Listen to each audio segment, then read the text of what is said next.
أعوذ بالله من الشيطان الرجيم. بسم الله الرحمن الرحيم. السلام عليكم ورحمة الله تعالى وبركاته. الحمد لله نحمده ونستعينه ونستهديه ونستغفره ونعوذ بالله من شرور أنفسنا ومن سيئات أعمالنا ما يهدي الله فلا مضل له ومن يضلل فلا هادي له. أشهد أن لا إله إلا الله وحده لا شريك له وأشهد أن محمدا عبده ورسوله. اللهم صل وسلم على حبيبنا مصطفى صلى الله عليه وسلم وعلى آله وصحبه أجمعين. قال رب اشرح لي صدري ويسر لي أمري واحلل عقدة من لساني يفقه قولي أما بعد. Hadirin muslimin muslimat rahimakumullah. Alhamdulillah, segala puji bagi Allah, kita rafakkan hanya kepada Allah Ta'ala dengan limpah kurniaannya, dengan kesihatan dan ruang masa. Malam ni kita sambung dalam muka surat yang ke-538, yang paling bawah sekali, iaitu kita membahaskan tentang hikmah marhalah ini disyariatkan. Maknanya selepas berlakunya peperangan ataupun selepas Nabi menghantar utusan-utusan lebih kurang 6 orang keluar negara. Dalam kisah Nabi Muhammad sallallahu alaihi wasallam mengirim surat kepada raja-raja dan pembesar-pembesar berbagai negara, itu pun mengandungi banyak dalil dan hukum. Kami ringkaskannya seperti berikut. Jadi ini mulalah marhalah yang berikutnya. Setelah marhalah yang pertama, iaitu bagaimana pengisian tarbiyah, penyusunan kepada Islam itu sendiri, masyarakat mujtama' Islamiyah. Jadi barulah selepas itu Nabi memperkukuhkan benteng dan akhirnya menebarkan dakwah keluar daripada Jaziratul Arabiyah. Ini menunjukkan bahawa Islam sudah kuat. Kalau tak kuat, masakan dia nak mengajak negara-negara besar untuk terima Islam. Itu bukan suatu perkara yang mudah. Ya, bukan perkara yang mudah, tapi tidak mustahil. Sebab para nabi-nabi dahulu pun tanpa kuasa, mereka tetap berhadapan dengan kerajaan yang zalim dan besar, seperti Nabi Musa, Nabi Harun berhadapan dengan Fir'aun. Allah Ta'ala suruh, idhab ila Fir'aun innahu tagha. Kembalilah kamu kepada Fir'aun, pergilah kamu pada Fir'aun, sebab dia sudah melampaui batas. Jadi Nabi Musa, Nabi Harun, dia tak pergi dengan tentera, dia tak ada kerajaan. Dia pergi juga atas dasar dakwah. Ya, atas dasar dakwah.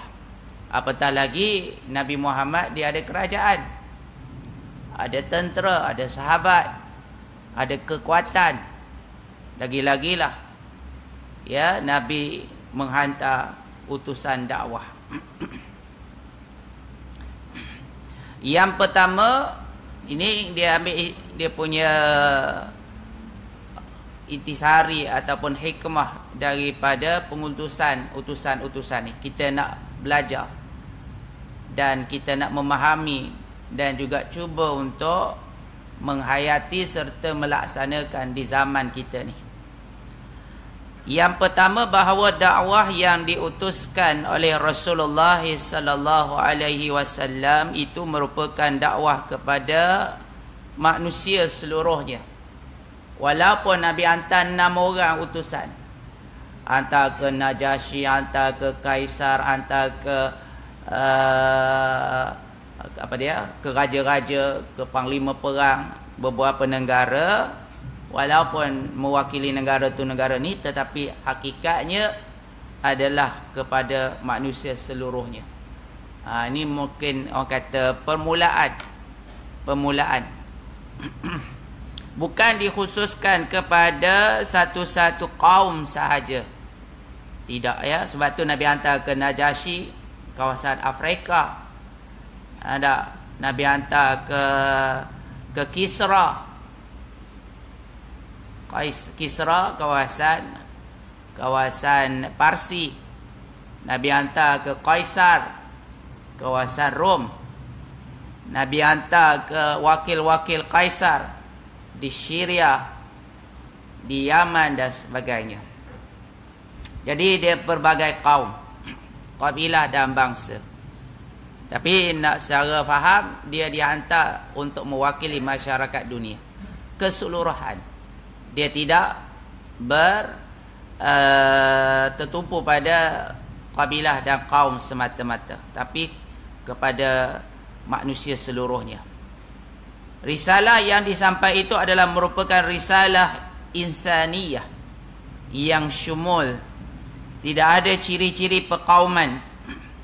Lantaran itulah maka Rasulullah menyampaikan dakwahnya kepada para pembesar dan raja di seluruh dunia di masa itu. Seperti yang telah kita tahu melalui riwayat Anas radhiyallahu anhu bahawa Rasulullah sallallahu alaihi wasallam mengirim surat kepada Kisra, kepada Kaisar, kepada Najasyi dan kepada setiap orang yang gagah berkuasa, menyuruh dan mengajak mereka beriman kepada Allah Subhanahu wa taala. Maknanya risalah dakwah, tugas dakwah adalah suatu kewajipan. Sebab tu Nabi diutus, antara tujuan dia dakwah. Tujuan dia dakwah. Sebab tu bila Nabi duduk di Mekah, apabila dakwah tu kaku, Nabi keluar. Sebab tujuan dia dakwah. Kalau dia duduk di Mekah tapi tak berjalan dakwah, itu tidak ada pada tujuan asasnya. Sebab tu Nabi pergi ke Taif. Bila pergi ke Taif, dakwah terhalang. Ya, dakwah terhalang. Kerana mereka buat halangan dan juga percubaan nak mencederakan Nabi. Akhir sekali Nabi masuk balik Mekah. Nabi susun strategi. Nabi hantar wakil-wakil ke Madinah. Dan Madinah menerima dakwah. Mekah menolak dakwah Nabi. Sebab tu dari sudut geografi dan dari sudut bangsa kita lihat berbeza.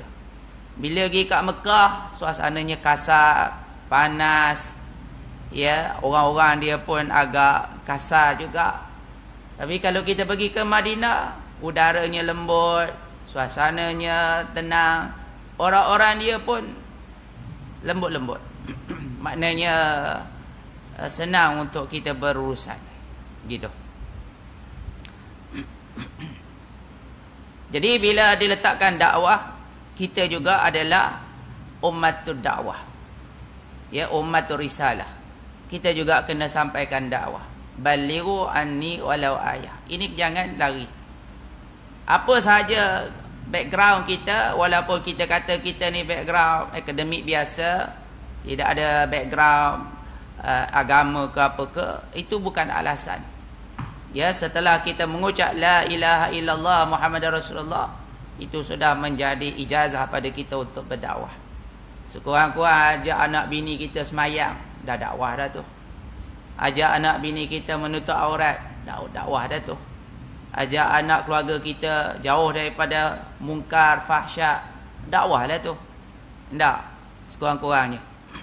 Jangan kita melihat perkara itu tanpa usaha. Sebab kita adalah orang yang ditaklifkan oleh Allah dan Rasul. Yang kedua, kisah itu menunjukkan kepada anda bagaimana pendirian Heraklis ataupun Herakla bersama pengikut-pengikutnya yang menganggap mereka adalah berada di atas agama Nabi Isa alaihissalam.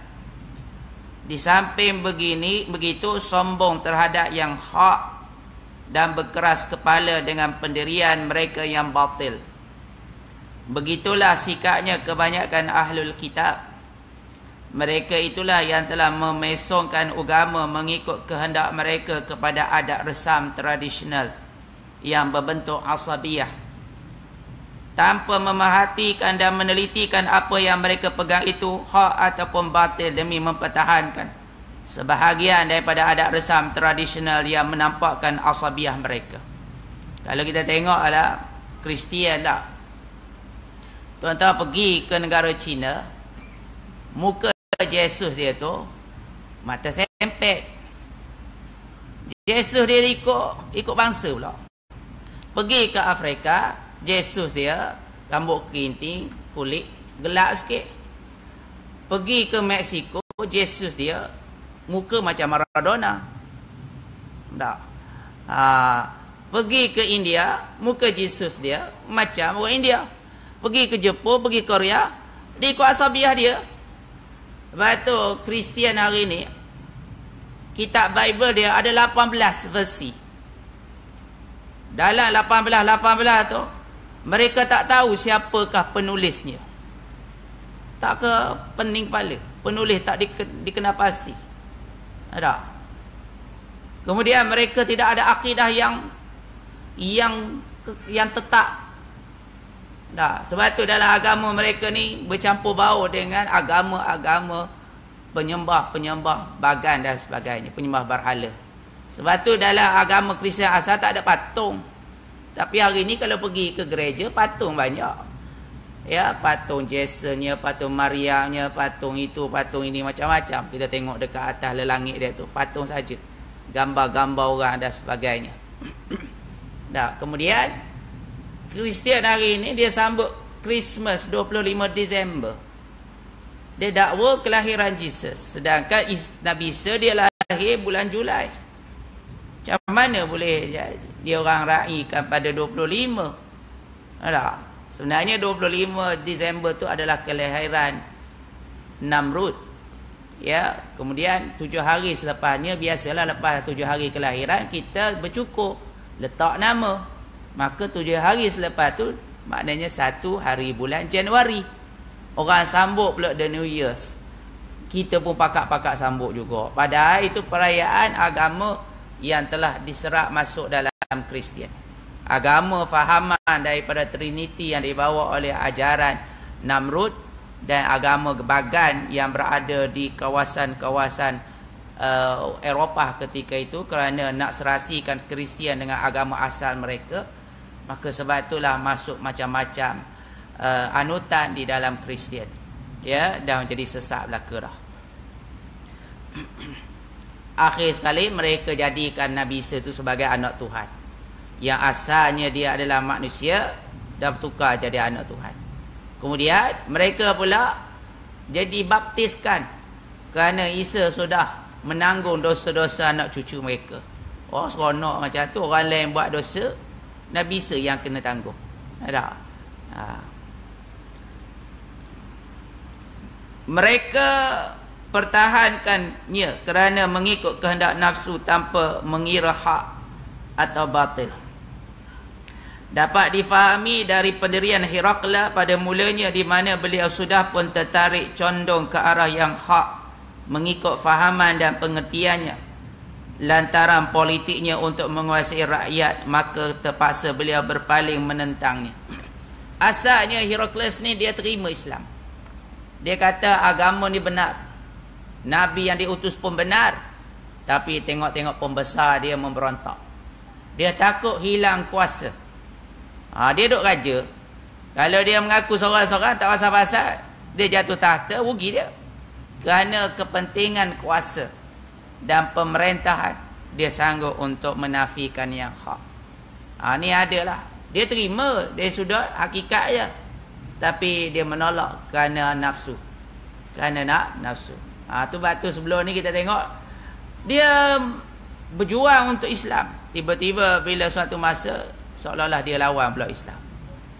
Kenapa? Kerana bila dia tidak ber-U-turn gitu, takut-takut dia tidak diterima ataupun tidak diangkat menjadi apa yang dia duduk cari-cari selama ni. Ramai yang berbentuk lalang macam tu. Ya, pragmatisme. Berbentuk dipanggil sebagai political opportunity. Politik yang ada keperluan dan juga kehendak sampingan secara individu ataupun secara personal. Ini banyak berlaku. Walaupun kita tengok jelas, ya, dalam contohlah kita kata dalam mesyuarat agung dah putuskan macam tu, dalam mesyuarat majlis tertinggi dah putus, tiba-tiba boleh U-turn ke apa ke, boleh berlaku. Ini menunjukkan bahawa politik itu yang dinamakan sebagai yang disebut oleh the Prince Machiavelli, iaitu menghalalkan cara. Yang penting aku berkuasa. Apa cara? Pejam mata. Pejam mata. Yang macam itulah sudah jadi hakikatnya. Lain dulu, lain sekarang. Boleh berlaku macam-macam. Dulu musuh, hari ni kawan. Hari ni kawan, mungkin musuh akan datang. Dia tak akan tetap. Apabila tidak ada prinsip. Kalau contoh, hari ni dia kawan kerana dia pegang dengan prinsip kita. Tapi mungkin dia musuh apabila dia tak nak terima prinsip kita. Itu tak apa. Masalah je kerana opportunity tadi, kerana kepentingan tadi, keperluan tadi. Dia sanggup U-turn kerana nak kejarkan pada kepentingan. Yang tu yang dikatakan menjual agama, menjual prinsip. Yang tu yang tidak dikebenarkan. Ya, yang tidak dibenarkan. Jadi Herakla ni satu contoh. Dia terima Islam, tapi dia takut kuasa dia hilang. Dia terpaksa duduk dengan kebatilan semata-mata nak mencapai kerajaan dia tu, kekuasaan dia.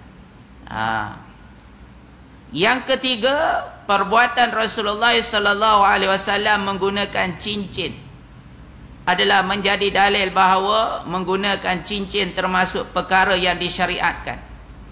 Siapa ada cincin? Siapa pakai cincin? Siapa pakai cincin? The gang dengan Rasulullah. Tu nak kira tak? Jadi pakai cincin ni sunnah. Pakai cincin ni sunnah. Jangan pakai cincin masa nak kahwin je. Lepas kahwin hilang cincin. Tak? Jadi cincin Rasulullah tak pernah tinggal sampai ke mati. Nabi pakai cincin. Tapi tak boleh over sangat. Sampai ibu jari pun pakai juga. Jari kaki pun pakai juga. Ini melampau namanya. Habis 10 jari dia pakai. Ibu jari pun pening kepala. Aku pun kena pakai juga. Ada juga hak jenis over, tak? Satu jari, 2 cincin. Oi, dahsyat. Satu jari, 2 cincin. Tak? Banyak benar. Batu mahal pula, batu-batu akik, batu apa ke nama ni, ada harga mahal-mahal. Letak dalam air, bercahaya. Letak di luar, tak nampak cahaya. Letak dalam air, bercahaya. Waktu mahal sikit. Tak? Luk sinar, luk air, macam-macam. Ada orang pergi ambil dekat Mexico, batu-batu ni. Dia takut ditahan oleh immigration, dia telan masuk dalam perut. Sampai kat airport kita, sampai kat rumah, makan apa ni, boleh keluarkan balik. Dia berak, kutip balik. Sanggup. Dia telan benda tu. Jadi dia kata, dan cincin Rasulullah adalah perak. Termasuk juga di dalam syariat mengukir nama Tuhan punyanya. Banyak para ulama telah menjadikan ini sebagai dalil kepada sunatnya memakai cincin perak di jari kelingking, seperti yang disepakati oleh Rasulullah sallallahu alaihi wasallam. Jadi tuan-tuan dirahmati Allah, cincin ni dia tidak ada apa-apa manfaat dan darurat. Tapi cincin kalau kita pakai, dia ada aura. Dia ada aura. Nampaklah manis tu. Nampaklah orang kata kejantanan dia tu. Orang jantan kalau pakai cincin, saya tak ada lah. Dulu saya pernah pakai tapi hilang. Lepas hilang tu dia merajuk, lala tak pakai. Tapi jenis ada orang dia suka pakai. Orang lelaki biasa cincin mata besar. Ada. Orang perempuan halus. Tapi halus-halus dia pun mahal. Ada. Jadi cincin yang sunat kita pakai jari kelingking. Jari kelingking dan jari manis. Jari kelingking ni jari halus. Ya, anak jari. Lepas tu jari manis. Jari manis. Gitu, ya. Dan Nabi Sayyidina Ali kata, Nabi suruh aku pakai selepas aku kahwin dengan Fatimah. Nabi suruh aku pakai dan aku tengok Nabi pakai jari kelingking ataupun jari manis tangan kiri. Maknanya bab cincin, ya, sunat pakai tangan kiri. Imam Nawawi kata tangan kanan pun boleh, tangan kiri pun boleh. Ada sebahagian ulama kata oleh kerana cincin ni perhiasan, maka ideanya kita pakai tangan kanan, memuliakan kanan. Tapi Nabi memakai tangan kiri sampai ke mati. Sebab tu ulama mengatakan tidak makruh dan disunatkan kerana kita ikut sunnah Nabi. Nabi hanya pakai jari kelingking, kadang-kadang dua, kadang-kadang satu. Kalau satu, Nabi pakai jari manis. Dan ada cap mohor, Muhammad Rasulullah. Ya, ada cap mohor. Jadi, dan Nabi pernah pakai cincin emas. Tetapi apabila diharamkan, Nabi buang. Dan Nabi haramkan pada orang lelaki memakai cincin emas. Tidak boleh pakai kerana dia perhiasan wanita. Dia adalah inklusif untuk wanita. Tak boleh orang pakai. Tapi kalau kita pakai gigi emas, dulu ingat saya punya mudir, dia pakai gigi emas. Kalau dia senyum, memang bercahaya. Memang ada gigi emas. Sebab apa emas? Sebab dia kukuh dan dia tahan. Dan dia tak mudah menyakitkan daging kita dan sebagainya. Ya, dia selamat. Gigi emas tak apa. Sebab orang pakai gigi, adakah nak sengih? Tengok gigi aku. Macam. Tak ada. Dia pakai gigi bukan untuk perhiasan. Dia pakai gigi untuk keperluan. Nak mengunyah, nak suih tak nampak, gigi nampak buruk sangat. Tak? Ataupun dia pakai untuk hidung dia yang sumbing. Dia buatlah daripada emas.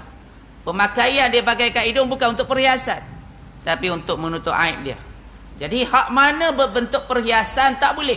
Sebab tu pinggan tak boleh, gerpu tak boleh, cawan tak boleh bagi orang lelaki. Sebab dia adalah perhiasan. Nampak? Nabi pakai dua jari. Dan Nabi melarang pakai jari hantu dan jari telunjuk. Jari telunjuk dan jari yang mengiringinya. Maksudnya jari hantu.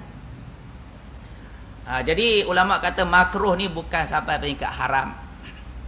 Tapi tidak disukai sahaja. Kerana dia adalah perbuatan orang-orang yang kafir. Antaranya Namrud dan juga Fir'aun, dia pakai ibu jari. Jari hantu ataupun jari tengah. Ya, jari tengah. Jadi jangan kita lazimi pakai jari tengah dan jari telunjuk. Sebab dua ni biasa dipakai oleh pemimpin-pemimpin kufar.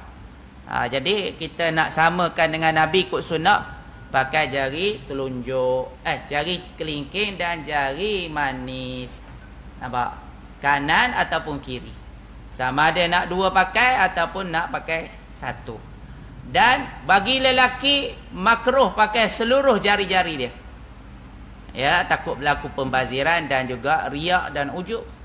Bagi wanita, dia tak jadi makruh nak pakai 5 sekali, 6 10 sekali. Dia tak makruh. Sebab dia perhiasan untuk wanita. Tapi tak ada lah pakai semua, tak lawa pula dah. Dia kalau cantik ni dia pakai satu ataupun dua. Cantik lah dah. Kalau lebih sangat, dia tak apa cantik lah. Macam make up juga. Kalau make up orang kata sederhana, cantik lah. Tapi kalau dah over sangat, ada macam Lady Gaga, tengok pun macam hantu lah. Jadi tak menarik lah. Hilang tarikan dah. Gitu. Jadi Nabi gunakan cincin dia untuk cap mohor ataupun cap surat-surat rasmi. pakai kat cincin. Kita pun tirulah pakai stamp chop tu, pakai pen ke apa ke, letak kat baju dah. Kalau boleh buat dengan cincin cantik dah pakai chop itu. Jadi itulah pakaian cincin tu sunnah. Ya, cincin tu sunnah. Jadi ada juga lah yang menambah, siapa yang pakai cincin ni ada perasaan lain. Ya, bukan kerana kehebatan cincin tu, tapi aura. Memanglah setiap benda ni dia ada aura. Tuan-tuan datang ke surau ni pakai selipar Jepun, rasa lemah longlai je dah. Tapi kalau tuan-tuan pakai selipar bata, oh lain. Jalan tu macam ada spring. Rasa muda sikit dah. Tuan-tuan keluar rumah nak pergi menebah pakai suasut track gitu je, tak berapa kuat sangat. Cuba tuan-tuan pakai seluar lorin, baju askar, tak pakai kek askar tu, hoi, rasa macam anak muda 30-an. Tak, lain macam gagah tu. Sebab dia pemakaian tu dia boleh memberi kesan. Ya, memberi kesan kepada kita. Tuan-tuan naik motor kapcai lemah. Tak. Cuba tuan-tuan naik hak motor rider yang besar tu. Oh ya Allah. Tak, rasa macam nak terbang. Tu lain. Dia aura pemakaian tu. Ya, dia berbeza. Ya, kahwin dengan anak dara dengan janda, macam mana? Rasa macam mana? Tak tahu kan? Cuba dulu. Tak nak cakap lah. Dia sudah pasti lain. Dia aura dia berbeza. Ya, aura dia berbeza. Kita duduk kat surau ni buat ibadah, lain kalau tuan-tuan duduk di Mekah. Aura dia lain. Duduk di Kaabah, duduk di Madinah, di Raudhah, lain. Dia ada aura dia. Ya, semangat dia tu. Keberkatan dia tu berbeza. Itu penting kok.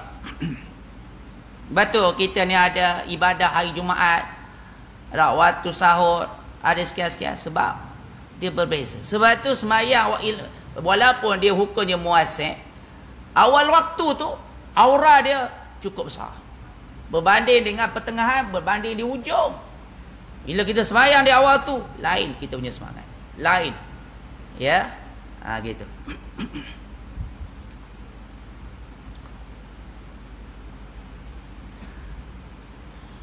Kemudian yang keempat, itu bab cincin, selesai. Jadi kalau kita nak memakai cincin, niat kerana nak ikut sunnah, dapat pahala. Bukan kerana nak tunjuk cincin kita tu hebat ke, mahal ke, beli kat Mekah ke, tidak. Kerana semata-mata nak ikut ittiba'us sunnah. Ya, itu dapat pahala dan dapatlah mengikuti sunnah Nabi. Yang keempat, dengan perbuatan Rasulullah dalam kisah ini juga menjadikan dalil bahawa orang-orang muslimin harus menyedia dan melengkapkan diri dengan segala keperluan dan kemudahan bagi dakwah Islamiah untuk disampaikan kepada seluruh pelosok bumi. Di antara keperluan dan kemudahan yang terpenting yang mesti dilengkapkan ialah mengetahui bahasa orang-orang yang akan disampaikan dakwah kepada mereka, supaya senang mereka mengenal prinsip dan hukum-hukum Islam. Kita telah baca bahawa Rasulullah mengirimkan 6 orang sahabatnya pada hari yang sama kepada beberapa orang raja yang berlainan bangsa. Setiap orang diutuskan adalah mahir dengan bahasa orang tempatan yang akan ia pergi.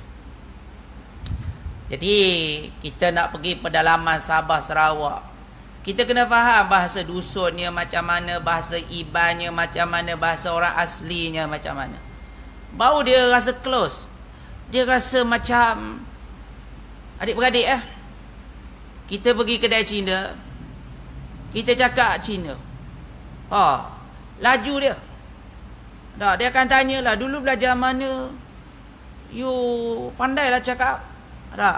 Maknanya kurang-kurang dapatlah harga special sikit. Kita man ta'allama lughatal qaum amana makrahum. Siapa yang belajar bahasa satu-satu kaum, dia akan aman, dia akan selamat daripada tipu daya kaum itu. Tak, maknanya dia nak kelentong-kelentong kita tak boleh lah. Tak, dia nak tipu kita. Harga ni asalnya harga sekian. Budak ni kita bagi mahal sikit, no? Dia cakap dengan bahasa dia. Lepas tu kita kata, hang cakap apa tadi? Aku faham. Ada. Jadi dia apa? Terkejut lah. Berapa ramai makcik-makcik kita pergi ke Mekah, dia bagi not 100 rial. Kawan tu bagi balik, beli teboh RM1, RM2. Tak. Dia pergi bayar RM8. Tadi bukan bagi 100. Tak, makcik bagi RM10 je. Awak gitu dah. Nak cakap tak pandai. Lala pasrah je lah. Dia kata makcik bagi RM10, bukan 100. Ya, dia tipu. Macam juga naik teksi. Macam tu dia buat. Tak. Kita bagi nok mahal, dia bagi sikit. Dia kata you bagi tadi RM20 bukan you bagi tadi RM50. Nah, macam-macam. Padahal kita bagi 100. Nak balas balik tak pandai. Lala, aduh, nak cakap tak pandai, lala. Biar gitu je. Tu rugi. Tak. Jadi kurang-kurang nak pergi Mekah ke apa ke, kurang-kurang boleh bercakap lah sikit orang bahasa Arab ni. Tak. Haram. Tu pun tahan dah sikit. Haram dah haram. Tu je pandai je dah. Haram. Lepas tu kalau tidak kena tiba apa dia. Arak-arak apa? Nipu. Biasa. Hak kena tipu, hak kena curi, beg hilang. Ada. Jadi gara-gara. Hak duk niaga tu bukan Arab pun. Kemboja, Filipin, macam-macam. Pakistan, India, banyaknya berniaga tak? Jadi hati-hati. Jadi kalau kita pandai bahasa mereka ni, kita dapat kuasai mereka, dan mereka tak dapat nak menipu kita. Pentingnya penguasaan bahasa.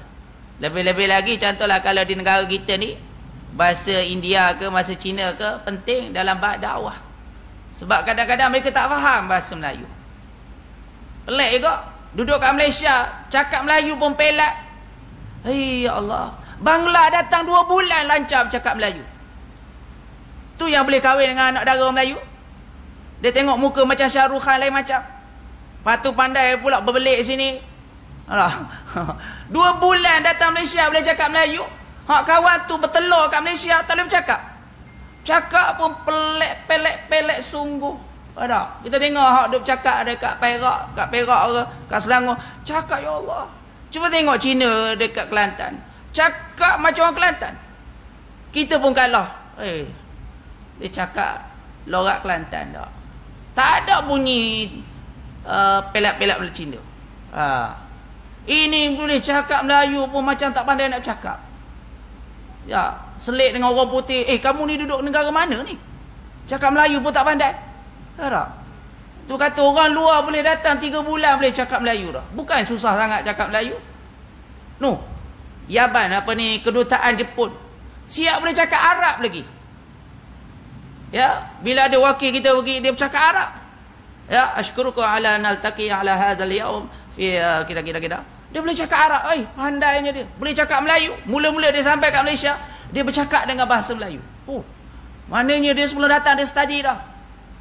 Jepun boleh cakap Melayu, kamu duduk kat Melayu, dekat Malaysia boleh tak cakap Melayu. Dah. Sedangkan bahasa Melayu tu, bahasa Malaysia itu adalah bahasa rasmi. Jadi macam tu. Jadi kita kena menguasai bahasa. Tak payahlah nak belajar bahasa Korea sangat. Ni anak-anak kita sibuk nak baca bahasa Korea. Ya. Ngosonyoy, nongongoi. Doa apa siapa nak bercakap Korea kat sini dah. Belajar bahasa Cina, bahasa India. Sebab jiran kita Cina, jiran kita India. Baik cakap belajar yang tu, belajar bahasa Korea buat apa? Kadang-kadang nak tengok cerita Korea, nak tengok K-pop. Tak payah dah. Jadi kita belajar kerana dakwah. Lainlah dia tu pergi belajar dekat Korea kerana ambil jurusan tertentu, itu tak apalah. Ya. Memperbanyakkan pembahasan. Sultan Muhammad Al-Fatih menguasai 9 bahasa. bahasa Turki, bahasa Arab, bahasa Eropah, bahasa Israel, ya, bahasa Turkistan, bahasa itu, bahasa ni, macam-macam. 9 bahasa, masya-Allah. Ya. Tengok anak-anak kita kadang-kadang mak ayah Jawa, anak tak pandai cakap Jawa dah. Ya. Sebab rugi lah. Bahasa Jawa tu kira satu bahasa juga dah. Jadi sebab tu kita kena menguasai, pandai menguasai bahasa. Jadi Nabi ni cari sahabat-sahabat macam Salman Al-Farisi. Dia pandai bahasa Iran, hantar ke Paris. Ar-Rumi, ya, Shu'aib As-Sa'id, apa dia Ar-Rumi, Shu'aib Ar-Rumi, apa dia orang Rom. Nabi dia pandai bahasa Rom. Ada Bilal bin Rabah, dia orang kawasan Afrika. Dia ada orang yang mahir bahasa-bahasa. Nabi utuskan. Begitu. Jadi kita ni kena cakna juga dengan bahasa, kerana senang masuk atas tujuan untuk kita berdakwah. Bukan sahaja untuk benda-benda yang lain, yang pentingnya untuk dakwah.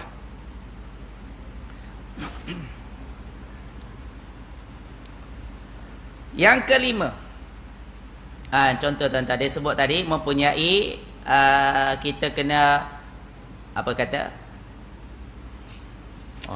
mana masuk daripada perbincangan dalam yang kedua tadi, yang kedua apa dah, terbalik lah. Ni dia. Dia kata melakukan kemudahan bagi dakwah Islamiah untuk disampaikan ke seluruh pelosok bumi. Kita ambil contoh Qatar.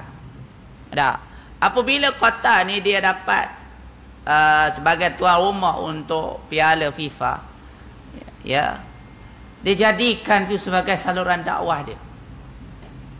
Maknanya dia sediakan tempat-tempat untuk akses agama. Orang yang datang nak mengenali agama, disediakan para pendakwah yang ramai. Surau-surau yang dia pakai dinding yang transparent, supaya orang luar nampak, oh ni Islam semayang. Tak ada tokon, tak ada apa kenama ke depan. Ya. Kemudian dia sediakan kemudahan-kemudahan tertentu. Dia letak di atas kursi-kursi tempat stadium tu, ya, apa ni, bahan-bahan bacaan mengenalkan tentang Islam. Mereka jumpa seorang-seorang. Ramai yang masuk Islam sebab mereka punya apa panggil pemahaman mereka sebelum ni, mereka kata Islam ni ganas, teroris dan macam-macam lah, jahat lah sebagainya. Tapi bila mereka datang ke kota, mereka tengok jauh sungguh bezanya. Jauh sungguh bezanya. Akhir sekali ramai yang mengucap dan juga masuk Islam. Gitu. Jadi sebab tu penting kita ambil peluang. Apabila menaja apa-apa program ataupun mengendalikan apa-apa majlis ke apa ke, tuan rumah apa, itulah peluang kita tunjuk kita punya Islam. Jangan pula bila ada kita jadi tuan rumah sekian-sekian, ya, kita buka pusat hiburan lah, arak lah, sebab nak tarik pelancong. Benda arak ni, tarian ni berlambak negara mereka. Mereka tak nak benda tu. Mereka tak nak. Sebab tu masa zaman Tun Mahathir, dia fikir orang luar nak datang Malaysia, dia nak sesuatu yang different, yang tidak ada di negara mereka. Oleh kerana negara kita ni kaya dengan Nusantara, dengan hutan-hutan tropika, hutan-hutan Asia ni. Jadi jadikan itu sebagai sumber kita menarik pelancong. Sebab tu dia buka Langkawi. Tak? Tunjukkan cara, ini ada taman hutan, ya, ada sekian-sekian, tunjuk yang berbeza daripada mereka. Orang Arab dia datang ke Malaysia, dia kata Malaysia ni syurga. Sebab apa? Sebab negara mereka tandus, kering, air tak ada. Bila dia datang, ya Allah, ada air terjun, tak? Ada air tasik, macam-macam dia. Dia kata macam syurga. Seronok dia tak ada. Dia turun dekat KL air tu, dia tengok hijau je. Cuba tuan-tuan pergi ke Iraq ke, pergi ke Arab Saudi ke, bila kita nak turun tu nampak petak macam batu-batu, padang pasir, rumah-rumah bangunan, tak ada hijau-hijau, tak menarik langsung. Tak menarik langsung. Sebab tu bila kita pergi keluar negara, Duduk 2, 3, 4 bulan. Belajar 2, 3, 4 tahun. Bila kita balik Malaysia, lain rasanya, Allah. Tak, rasa macam tak boleh nak bernafas dengan orang. Sebab tak ada pohon-pohon dan sebagainya. Jadi, jadikanlah alam yang ada pada kita ni sumber bagaimana kita nak tarik pelancong dengan cara kita sendiri. Orang pergi ke Vietnam, pergi ke Kemboja. Jadi, daya tarikan dia ada satu laluan sungai, naik atas bot, naik atas perahu. Pusing tu je lah. Lalu kok sungai, lalu kok bot, dah boleh jadi daya tarikan dah. Ada. Pergi ke Sabah, kawasan rumah terkampung. Itu dah boleh jadi tarikan dah. Ada. Tak perlu kita nak sediakan arak, judi, kelab malam. Yang ni mereka dah boring dah. Dekat mereka penuh dengan benda tu. Kenapa kita nak wawal sangat benda-benda yang macam tu? Ada. Kita ada Islam. Ada. Tunjukkan bagaimana Islam. Ya, tunjukkan. Sebab tu masjid negara penuh orang datang ziarah. Masjid negeri, lepas tu yang ada dekat Sendayung ke apa ke, Negeri Sembilan dah. Macam Taj Mahal pun ke. Ramai orang pergi ziarah. Orang nak tengok keunikan, orang nak tengok sistem semayang macam mana, orang Islam macam mana. Tak. Ada seorang tukang penyapuh dekat masjid negeri tu, negeri Shah Alam ni, dia pandai cakap Jepun. Pelancong-pelancong Jepun datang. Ada Ajinomoto. Ajinomoto. Ada. Kita kata maksudnya cakap Jepun lah. Ada. Dia pandai. Sayonara, Toyota. Macam-macam lah bahasa Jepun. Pandai tak? Dia dah jadi suatu. Dah viral dah makcik tu. Tukang sampah-sampah je. Pandai cakap Jepun. Dah, rupanya dia dah pernah bekerja kat Jepun kampungnya. Hebat je makcik tu. Ya. Tukang sampah. Boleh cakap Jepun. Ya, kita hanya tengok cerita Tromek je. Cakap Jepun tak pandai. Tak, sekadar itu. Itu penting. Penguasaan tak. Jadi platform tu kita kena sediakan. Sebab tu Masjid Surau kita kena jadikan tempat yang mesra pelanggan. Mesra orang-orang bukan Islam. Tak. Dia nak datang tengok. Kalau contohlah ada keluarga dia yang Islam yang berkahwin, kita kena sediakan ruang. Kita kena tunjuk secara harmoninya gini dia boleh masuk dan sebagainya. Baru dia mereka rasa Islam ni okey ya, boleh ya masuk masjid you ya, boleh ya. No problem. Welcoming. Yes, no problem. Doesn't matter. Dia jemput mereka datang. Ni kita kadang kita, tak boleh. Haram babi. Jadi kita ni cuba nak menakut-nakutkan dia. Bila kawan tu nak kenal je Islam, you berani potong tak? Kenapa nak tunjuk benda tu lah? Benda yang macam tu kita nak tunjukkan. Sedangkan nak Allah Ta'ala menunjukkan sifat Rahman dan Rahim dia. Tak. Jangan duk tunjuk benda-benda kasar macam tu. Kita supaya tarik mereka. Gitu. Barulah mereka pun rasa seronok. Tak. Bila ada perayaan kita jemput, jom. Kami jemput you pergi. Masa kita buat macam bakul rezeki lah. Bakul bantuan masa COVID. Ramai orang India datang masjid saya buat. Dia datang beratur. Kita bagi ikan, bagi apa, dia datang. Dan dia tak kekok pun datang. Jadi sebab kita tidak memisah-misah. Silakan Aci dimasuk tak apa, terus sila. Tak. Mereka pun datang. Kita tak sebut, kita tak pergi rumah dia, kata kita umumkan. Siapa yang berkeperluan boleh datang masjid, sila. Ya, dia pun datang. 5-6 keluarga datang.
La ilaha illallah. Allahumma salli ala sayyidina Muhammad wa ala sayyidina Allahumma rabbana wa ba'athna kama maqtala al-fatih.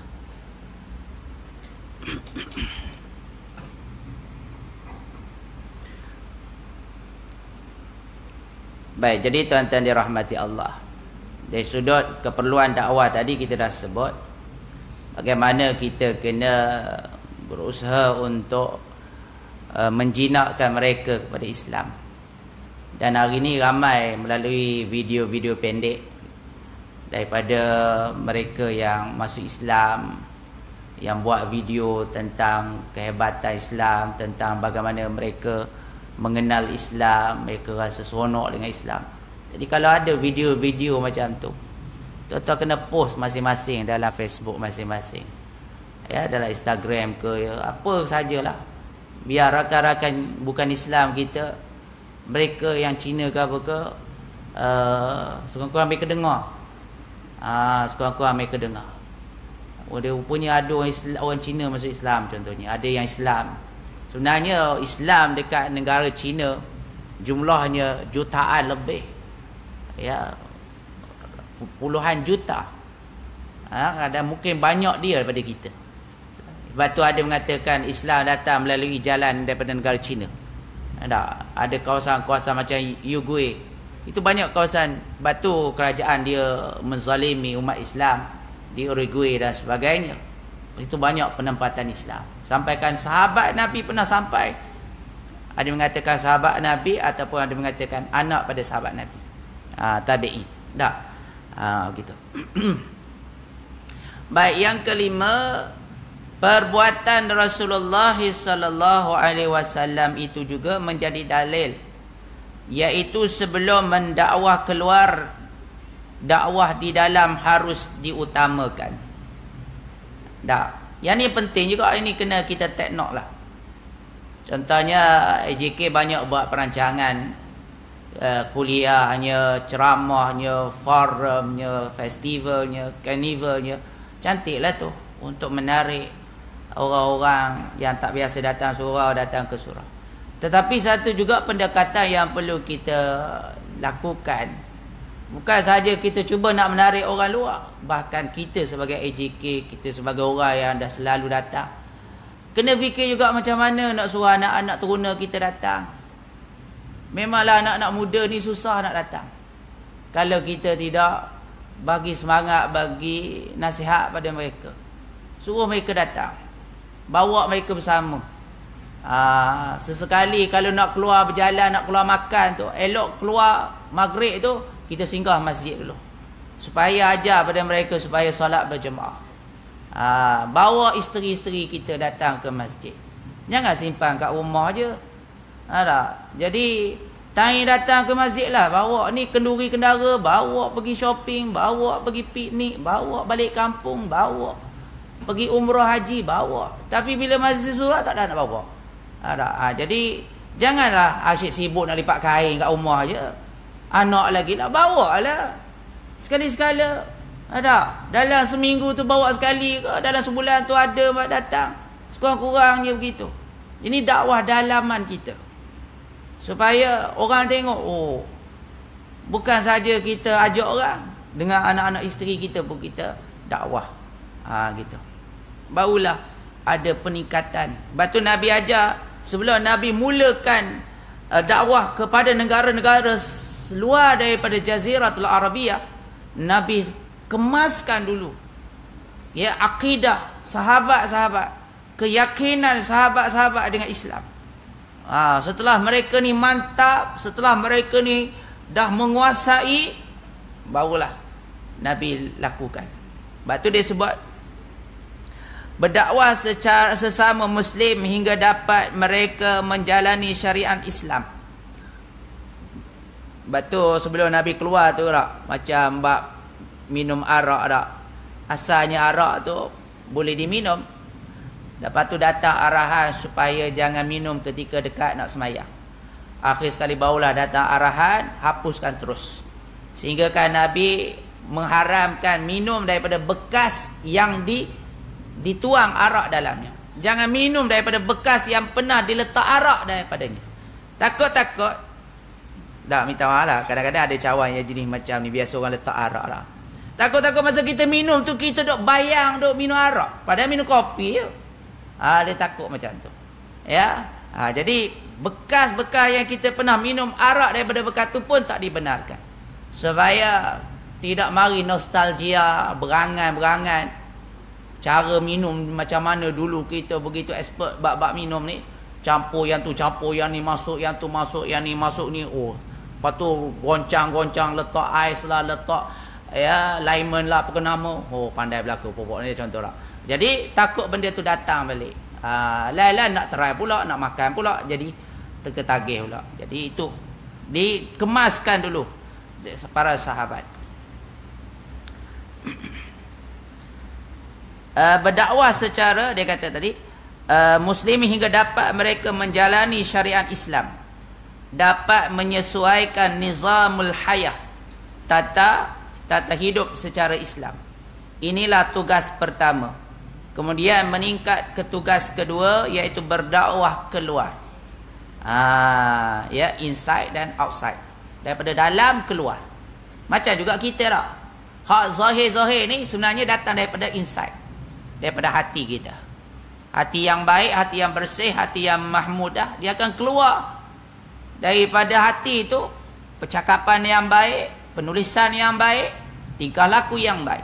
Dia datang daripada dalam keluar, bukan daripada luar ke dalam. Tak, daripada dalam keluar. Rasulullah SAW memang berupaya mengutuskan ramai lagi para sahabatnya kepada pembesar dan raja-raja tersebut. Malah berupaya berbuat demikian sebelum masa itu lagi.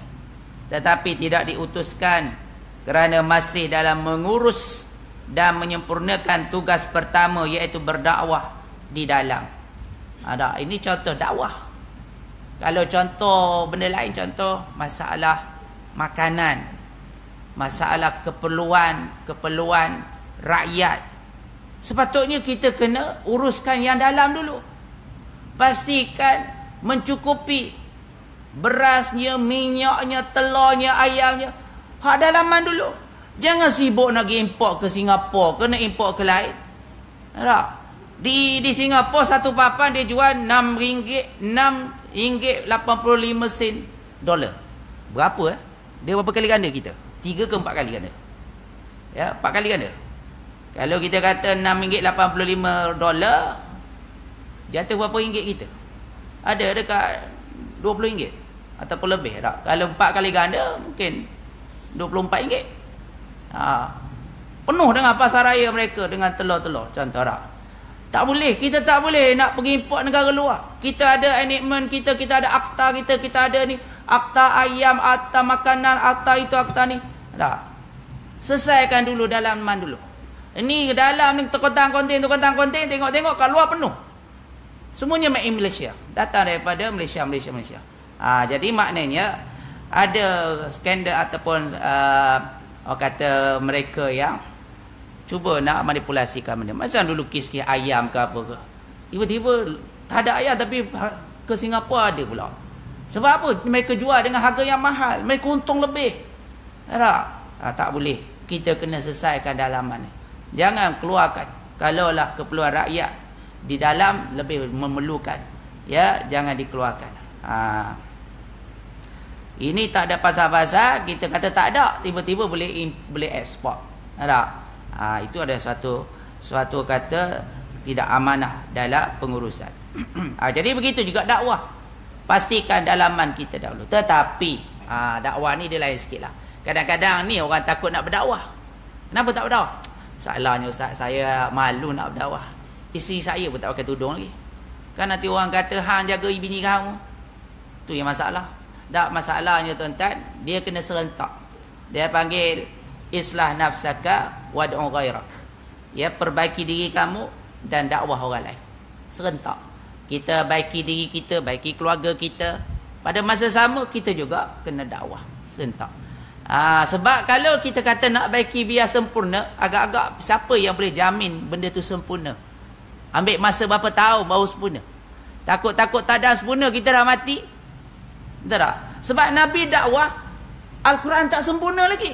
Iqra bismi rabbikal ladzi khalaq, ayat pertama, keluar ayat kedua, dah Allah suruh dah berdakwah. Dah. Ya ayyuhal muzammil qum fa'anzir wa rabbaka fakabbir wa siya rabbaka fatahhir wa rujza fahjur. Dah. Ya ayyuhal muzammil, ya ayyuhal muzammil qum fa'anzir. Bangun dah bagi peringatan. Ayat kedua dah suruh bangun dah. Kalau kita kata kak, biar turun berhabis lah dulu, biar faham betul-betul, baru nak serak dalam masyarakat. Tak. Ayat kedua tu dah suruh bangun dah. Sudah terang dah tentang akidah. Maknanya jangan tunggu perfect dulu. Jangan tunggu perfect. Macam orang buat rumah lah tak. Tukar rumah, biasa rumah dia lambat siap berbanding dengan dia buat rumah orang. Sebab dia pun tak ada duit. Kalau dia tak start awal, sampai bila dia nak buat rumah dia? Ada. Mula-mula dia buat dapur dulu. Dia buat tandas dulu. Lepas tu halaman dia buat sikit. Kalau nak tunggu duit genggam datang, memang tak buat. Macam tu tak. Jadi kita kena serentak. Jangan pula jadikan alasan tu pula. Tu yang saya tak nak dakwah tu, sebab saya tak sempurna lagi. Nak tunggu sempurna, habislah. Ya, tak sampai-sampai lah kitanya. Tak. Jadi kena bergerak serentak. Berusaha untuk memperbaiki dan dakwah. Jadi iaitu dia kata, atau berdakwah kepada muslimin sendiri untuk memperbaiki pendirian masing-masing terhadap Islam. Kita harus tahu bahawa satu juzuk, yakni satu bahagian dakwah yang terbesar, ialah berdakwah sesama muslimin untuk memperbaiki diri masing-masing terlebih dahulu sebelum berdakwah keluar untuk Islam. Kerana manusia selalunya memerhati dan mencari-cari contoh perangai dan budi pekerti yang baik untuk dijadikan teladan yang akan mereka ikuti. Dari itu, kalau muslimin kini sudah kukuh dengan keislaman mereka, menyesuai dan melaksanakan segala prinsip dan hukum-hukum Islam, sudah pasti anda dapat melihat sinar dan cahaya petunjuk Islam menerangi seluruh pendalaman Afrika dan seluruh benua Eropah. Sebab itulah, mengikut pendapat ulama sirah, tugas mengirim para utusan ke luar negeri oleh Rasulullah sallallahu alaihi wasallam agak lewat, iaitu pada tahun ke-7 Hijrah, yakni sebelum pembukaan kota Mekah. Ada juga yang mengatakan selepas peperangan Tabuk, iaitu pada tahun ke-9 mengikut riwayat Imam Bukhari. Ibn Hajar mengulas bahawa dua qaul itu memang tidak bercanggah, kerana Rasulullah sallallahu alaihi wasallam menulis surat kepada Kaisar 2 kali. Maknanya tahun ke-7 dia tulis, lepas tu tahun yang ke-9 pula dia repeat, hantar surat yang kedua. Maknanya tak bercanggahlah pendapat tu. Maknanya Nabi 2 kali hantar. Kali ini adalah kali kedua. Ini jelas dengan riwayat dalam Musnad Ahmad. Begitu jugalah Rasulullah menulis surat 2 kali kepada Najasyi di Habsyah. Kali pertama ialah kepada Najasyi yang telah memeluk Islam, kemudian meninggal dan disembahyang gaib oleh Rasulullah kepadanya. Kemudian kepada Najasyi yang berikut yang masih belum masuk Islam. Maksudnya Najasyi ni bukan nama orang, nama gelaran kepada raja mereka. Kalau di Mesir, gelaran raja mereka namanya Fir'aun. Fir'aun tu nama gelaran raja mereka. Fir'aun 1, Fir'aun 2, Fir'aun 3. Sebab tu hak kata Fir'aun yang tenggelam itu dipanggil Ramses. Ramses 3 rasa. Dia Ramses 1, Ramses 2, Ramses berapa Ramses lah. Jadi nama dia Ramses. Kalau kita Muhammad 1, Muhammad 2, Raja Sultan Muhammad 2, Muhammad 3, gitu lah. Jadi di Mesir gelaran raja dia Fir'aun. Di Ethiopia gelaran rajanya Najasyi. Di Rom Kaisar, di Parsi Kisra, di tempat kita raja ataupun sultan. Ada. Gitu. Jadi 2 kali. Masa Najasyi yang pertama peluk Islam. Lepas tu dia wafat, naik yang kedua, maka Nabi utus kali kedua pula. Begitu. Jadi penerusan itu berterusanlah sehingga kan dakwah itu tersebar. Wallahu taala bisawab. Itu saja tuan-tuan, dah habis dah tajuk ni. Nanti kita sambung pada Umratul Qada pada tajuk yang baru. Wallahu taala bisawab. Aqulu qawli hadza wa astaghfirullah li wa lakum. Bismillahirrahmanirrahim. Alhamdulillahirabbil alamin. Wassalatu wassalamu ala asyrafil anbiya'i wal mursalin wa ala alihi wa sahbihi ajma'in. Allahumma nawwir qulubana bi nuri hidayatika man nawwaratal arda min syamsika abadan abada bi rahmatika ya arhamar rahimin. Allahumma inna na'udzubika min ilmi la yanfa' wa min qalbin la yakhsha' wa min nafsin la tashba' wa min du'an yustajab. Sallallahu alaihi wasallam Muhammad wa ala alihi wasallam. Walhamdulillahi rabbil alamin. Taqabbalallahu minkum ya karim.